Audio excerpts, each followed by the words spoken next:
Welcome back to Nomad, Echoes of Adventure, the channel where we take deep dives into some of motorcycling's most interesting journeys and characters, from this century and the last, and along the way, discover some that have become lost over time. I'm still your hapless host, Geoff Thomas, and if you saw the first Nomad video, you might remember that I liken motorcycles' long-distance travellers to the mad drummers in bands. People who ride motorbikes tend to be wired differently to start with, and the folks who ride their bikes furthest are the kind of people who'd be happy to sit at the back of a stage thrashing the tits off a drum kit while the lead singers take the glory in front of them. Of course, that's a huge generalisation, and here in episode 8, I'm going to contradict my own observation. You see, to the casual observer, Australians Peter and Kay Forwood wouldn't seem like drummers, and if they were involved in a band, you'd probably assume that they were behind the scenes managing the sound systems and logistics. They're like the uncle and aunt that won't embarrass you at Christmas or Thanksgiving, and if they told you that they'd just bought a Harley Davidson Electraglide, you'd probably smile politely and assume that it would be nothing more than a garage princess. But you'd be wrong, very wrong. In fact, you'd be wrong in 193 different ways. And if that number sounds vaguely familiar, that's because according to my maths, that's how many countries there are in the world. Dyslexa, how many countries are there in the world? Hapless Geoff. The answer to that question is not as simple as you assume. Following the recognition of Montenegro and South Sudan, the United Nations do indeed currently recognize 193 countries as sovereign member states.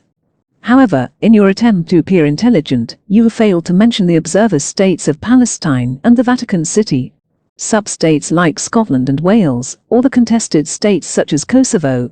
And maybe one day, you'll actually seek my advice before showing yourself to be an arrogant little fuckwit in public. Well, thank you, Dyslexa. Remind me never to ask you anything before morning coffee again. Okay, I didn't include observer states or contested states, but even though her insults cut deeply, she's certainly right about the number of countries being complicated. In fact, the issue had become so contentious that the good people at Guinness have stopped entertaining any world records that in any way depend on the number of countries in the world. You'd think counting would be easy, but whatever number you come up with, rather than the Forwood's Harley Davidson becoming a pampered garage princess, it would become the first and, as far as I know only, motorised vehicle to visit every single one of them. Yeah, that's all 193 of them, and several of them more than once. And if you want to add the Vatican City, Palestine, Scotland, Wales, and others to the list, you can, because the Harley Davidson has been to all of them. Not just parked inside a crate, I mean actually ridden in all of them. By the Forwood's arithmetic, not mine, with one or both of them on board, their Harley Davidson has turned rubber in 414 countries, states, territories, isolated parcels of land, rocky atolls and disputed territories, making it far and away the world's most travelled motorcycle. To find out how, whilst raising 3 teenage kids and juggling necessary jobs, they managed to achieve this, we really have to go back and look at the why. And like so many of the journeys we've delved into here, the world's most travelled motorcycle had never been a part of their plan. Sure, owning a Harley Davidson had been a dream, and in their 40s it had become financially possible. But when they'd mentioned their intentions to do a little light touring, even their local Harley Davidson dealer hadn't seemed confident that a 1,340cc fully dressed Electraglide would be the most sensible choice of bike for them. As it turns out, had they bought any other motorcycle other than a Harley Davidson, the most travelled title would never have been theirs. You see, in the first months of ownership, they had enjoyed a few gentle tours in their native Australia. And when in 1996 they'd seen that Harley Davidson would be celebrating its centenary in 2003, the thought of shipping their bike to the USA and attending various owners' events in Milwaukee had somehow morphed into the bright idea of riding it there. With 3 kids in college and school, and being financially dependent on their jobs, they couldn't just lock up their house and piss off like rich folks. But with a lot of careful planning and a good deal of compromise, they'd found a way to make it happen. They could ship the Harley to Indonesia, and with Kay continuing to work and take care of the kids at home, Peter could take a few months off work and begin riding towards Milwaukee. When he ran out of time or money, He'd find somewhere to store the bike, and then return home to Australia to see the family, earn some more money, and get ready for the next leg of the journey. That makes it sound so easy, but beyond the administrative headaches of carnets and visas, it hadn't been as difficult as they'd imagined. Peter would work and then fly out to meet the bike, and when time permitted, Kay would fly out to join them. They'd set out in the spring of 1996, shipping the bike to Indonesia, and Peter had travelled alone through Singapore, Malaysia, Thailand and Myanmar, before returning to Thailand and storing the bike in Bangkok, and then flying home to Australia. And then, as Harley Davidson's 2003 celebration drew closer, the kids got older, and taking time away from home and work became easier. Still needing to keep to a strict budget, it certainly hadn't become a long way, but after returning to Thailand and then shipping the bike to Bangladesh, Kay had flown out to continue the journey together from Delhi. They'd ridden into Nepal, the first seamless border crossing of the journey, and then returned to India and onwards to Sri Lanka, where, despite a 350cc capacity limit for motorcycles, the 1340cc Harley Davidson was granted access. Pakistan, Iran and Turkey had followed, before storing the bike in Greece and returning home to Australia, with 9 more countries ticked from their still unimagined list.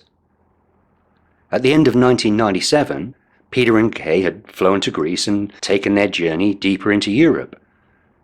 They'd ridden north up the Dalmatian coast, and although Macedonia, Croatia, Bosnia-Herzegovina and Slovenia had all been entered and crossed as independent states, Serbia and Kosovo had still been politically joined. From the point of view of their journey at that time, that hadn't been important, but looking ahead, or back, if the Republic of Kosovo's status changes, so will the ending of this story. Dyslexia. If the state of Kosovo does receive United Nations recognition, will the official number of countries rise to 194? Hapless Geoff. Just like your understanding of world affairs, your grasp of mathematics clearly stops at nothing. Of course, 193 plus 1 equals 194. And, if your next question is any less taxing, might I suggest that you ask that apple tart Siri for assistance, before wasting any more of my valuable time. Thank you. Well, okay, yeah. Anyway, after riding up and down through Europe, after a brief trip to Morocco where the Harley's clock had spun back to 0, it had been time to fly home to Australia. The first 100,000 kilometres had been ridden without any major mechanical failures, and a further 21 countries had been crossed. And after returning to Europe just 3 months later, a further 21,000 kilometres and 12 countries, plus the Holy See in Rome, would be added to their score. In time and distance, they'd been getting closer to their centenary celebrations in Milwaukee, but the idea of visiting every country in the world still hadn't been seeded. In 1999, they'd added a further 37,000 kilometres, and after touring Northern Europe and heading south into Eastern Europe, they'd circled the countries of the Middle East and North Africa, bordering the Mediterranean Sea. 28 more countries had been crossed, including both sides of the division in Cyprus, and in 2000, after skirting down through Iran and across the bottom of the Arabian Peninsula, when they left the bike at the main Harley dealership in Johannesburg, a further 20 stamps had been added to their passports and 40,000 kilometres to the Harley's odometer. Through the winter of 2000 and spring of 2001, they travelled north through Central and East Africa, and then flown the bike from Morocco to New York. Normally, it would then be time to fly home to Australia, but with their 3 kids racing into their 20s and finding financial independence, they'd been able to follow the bike to New York and spend the next 7 months touring the United States and Canada. Harley Davidson's 100th anniversary had still been 2 years away, but as South America had been so close, not visiting would have seemed rude. Leaving the bike in Florida, they'd flown home to spend Christmas and New Year with family, but in January of 2002, they'd been back on the trail. After spending several days pampering the bike rather than themselves in Florida, they'd ridden down through Mexico and into Panama City, from where, for just $250, the Harley would be flown across the Darien Gap to Bogota in Colombia. The Harley had crossed onto its 6th continent, and by January of 2003 had ridden down the east coast to the southernmost tip of South America, and then back up the west coast and into Venezuela. The celebrations in Milwaukee had still been 6 months away, not really enough time to go home to Australia, but too long to remain in one place. So from Trinidad and Tobago, Grenada, St. Vincent, Barbados, St. Lucia, Haiti and Cuba, they'd flitted from island to island heading north, and then passed through Bike Week at Sturgis, before joining tens of thousands of other Harley Davidson owners for the 100th anniversary celebrations in Wisconsin. That Harley Davidson event was in August of 2003, and having calculated that the bike had already ridden through 143 different countries, the question of how many countries there had been in the world was finally asked. They hadn't known the answer, but when they discovered that the number had been somewhere in the low 190s, the temptation had been too great to resist. It had never been done before, and if visiting each of them had ever been their plan, they would have plugged more of the gaps along the way. After Milwaukee, they'd shipped the Harley Davidson back to Australia and spent the next 12 months catching up with family and friends, circling the country and planning the next stage of their international adventure. Their initial goal had been to reach the Harley Davidson event, and after crossing 143 countries to achieve it, the next goal had been to visit the 50 countries they'd missed. And the first country on that list had been one of the world's newest countries, or more accurately, most recently restored independent states of East Timor. East Timor had been another box ticked, and then onwards to add the Philippines, Brunei, Laos, Cambodia, Vietnam and Japan. 150 countries down, and from Japan, Peter and the Harley Davidson had sailed to Vladivostok, and after adding Mongolia and a bag full of the stands to the scorecard, had ridden down through Iran into Kuwait, Bahrain, and then on to each of the United Arab Emirates. I can't believe how casually I've just brushed off riding across Siberia and dismissed the journey down through Iran as little more than an inconvenience on the way towards Kuwait. But in the grand scheme of things, that's essentially what they'd become.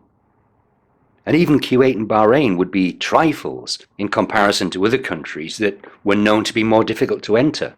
But when a motorcycle-mad prince had conjured up a 90-day multiple entry visa for Saudi Arabia, another potential stumbling block had been avoided. After crossing the Red Sea in early 2006, one by one, they'd picked off the smaller countries and island states that had been bypassed a few years earlier, and from Cape Verde, they'd skipped through the Canary Islands on their way to Europe, where they'd returned to Serbia-Kosovo, just to be on the safe side. Bhutan and the Maldives had followed, both alarmingly difficult places to ride into on a motorbike, and after skipping across Pacific islands that few people could name or point to on a map, the time to face what they'd always known would be the biggest challenge had arrived. On the 19th of April 2008, the day that I'd set out from London's Ace Cafe to begin riding the easy way around the world, Peter and Kay Forwood had arrived in Seoul, South Korea, attempting to gain access to the Hermit State in the north. Even if it meant trailering the Harley into North Korea, if they could ride it there for even just a few meters, there'd only be 6 more unvisited countries on the list. And short of unexpected political upheaval, none of the remaining 6 countries would be difficult to enter, ride through or leave. Once in Seoul, it soon became clear that riding in and out of North Korea would be impossible. But with visitors still allowed to join organised bus trips to a complex just across the border to a resort area called Kumgang, or Diamond Mountain, it might be possible to have the Harley Davidson trucked across the border ahead of them, and for Peter and Kay to meet it on the other side. It had been a very long shot for what would be a very short ride, but being so few countries short of a full house, they hadn't wanted to leave any straw unclutched. With help from Seoul's Harley Davidson dealership, the Korean Harley Owners Group and the tourist department of Hyundai Asan, on the 4th of May 2008, the Harley Davidson had been loaded into a van and driven in hope across the demilitarized zone to the Diamond Mountain complex at Kumgang. The following day, Peter and Kay had boarded the convoy of buses taking visitors across the border into North Korea, and then onwards to lunch at the designated restaurant at Mukran Kwan. The mass of visitors had all been very strictly controlled, but walking with anxious tour guides to the scenic Kruyung Falls, they'd found the world's most travelled motorcycle waiting there to greet them. Under close observation, they'd only been allowed to ride the Harley Davidson between the Kuyong Falls and their hotel. But as nobody had mentioned anything about how many times they could do it, much to the amusement or horror of their guides, they'd added a few dozen kilometres to the odometer. They'd been allowed to take pictures, but only at the hotel where the guides had insisted that all the cameras must be pointing seawards. To Peter and Kay, such details hadn't mattered, because on the 5th of May 2008, they'd got to ride the Harley Davidson in a place that all had thought would be impossible. After leaving South Korea, they'd gone on to ride the Harley Davidson through Papua New Guinea, Vanuatu, Samoa, American Samoa, and Tonga. And after entering New Zealand, the closest country to home, the Harley Davidson Electraglide had become the first motorised vehicle to drive or ride in every country on Earth. It had taken them almost 15 years and 500,000 kilometres to complete the full 193. But the fact that they'd achieved a goal that really never was, on of all bikes a Harley Davidson Electraglide, makes it even more remarkable. On the 5th of June 2012, on the Horizons Unlimited Travel Forum, Peter and Kay announced that the 15-year odyssey had come to an end. But as they continued to travel around their homeland of Australia with a replacement engine fitted to their Harley, it might be worth noting that having been painstakingly rebuilt and refreshed, their original engine is standing by and ready to go at it again. Who knows what they could possibly do for an encore? But for this episode's bonus fact, during their 15 years of travelling, the most opulent hotel room they ever stayed in had been in their one-night trip to North Korea. That sounds incredible. But if I tell you that the hotel they stayed in that night had been a ship that 20 years earlier had been anchored off the reef just outside of their small hometown of Townsville, like their journey itself, the incredible starts sounding unbelievable. Anyway, once again we've raced through an adventure that deserves far more of our time, and I hope you found it interesting. And if there's a particular character or journey that piques your interest, then leave a comment below and let's see where it takes us. So once again, I've been Geoff Thomas, reminding you to ride safe, leaving more smiles and miles behind you. And I have been Dyslexa and would like to remind you that the patience of virtual assistants is not limitless. And until next time, bye-bye now.